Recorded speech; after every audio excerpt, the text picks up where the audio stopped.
యేసు ప్రభుని కలిగి ఉండి కూడా అల్లరితో కూడిన ఆటపాటలు చేస్తున్నారా? ఈ అల్లరితో కూడిన ఆటపాటల గురించి దేవుని వాక్యం ఏం సెలవిస్తుందో మనం చూద్దాం. పౌలు భక్తుడు గలతీయులకు రాసిన పత్రికలో 5వ అధ్యాయము 21వ వచనంలో ఇలా ఉంది: అల్లరితో కూడిన ఆటపాటలు మొదలైనవి, వీటిని గూర్చి నేను మునుపు చెప్పిన ప్రకారము ఇట్టి వాటిని చేయువారు దేవుని రాజ్యమును స్వతంత్రించుకొనరని మీతో స్పష్టముగా చెప్పుచున్నాను. అయితే ఆత్మఫలమేమనగా ప్రేమ, సంతోషము, సమాధానము, దీర్ఘశాంతము, దయాళుత్వము, మంచితనము, విశ్వాసము, సాత్వికము, ఆశానిగ్రహము.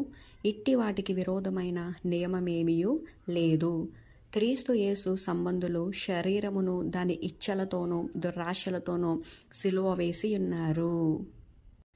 మనము ఆత్మను అనుసరించి జీవించువారమైతిమా, ఆత్మను అనుసరించి క్రమముగా నడుచుకొందుము.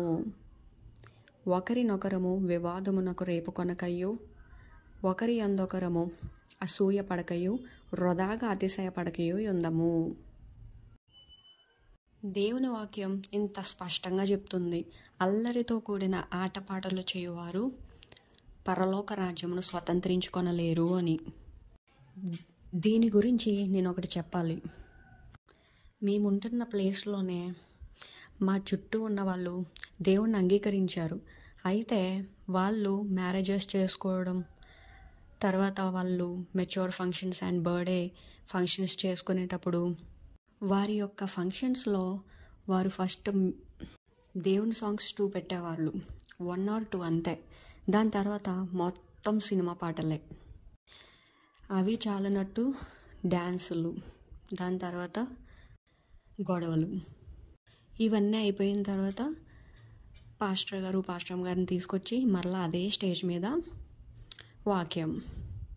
మరలా ఆ వాక్యం అయిపోయిన తర్వాత పాస్టర్ గారు మళ్ళీ వెళ్ళిపోయిన తర్వాత మరలా అదే స్టేజ్ ఎక్కి మరలా అదే సినిమా పాటలు పెట్టుకొని మరలా అదే డ్యాన్సులు.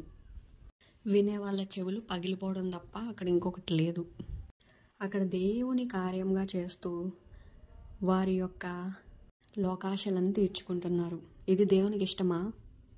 ఇది దేవునికి ఇష్టం కాదు, కానీ అసహ్యం. అందుకే దేవుడు ఇలా చెప్తారు: మీరు లోకమునైనను లోకంలో ఉన్న వాటినైనను ప్రేమించకుడి.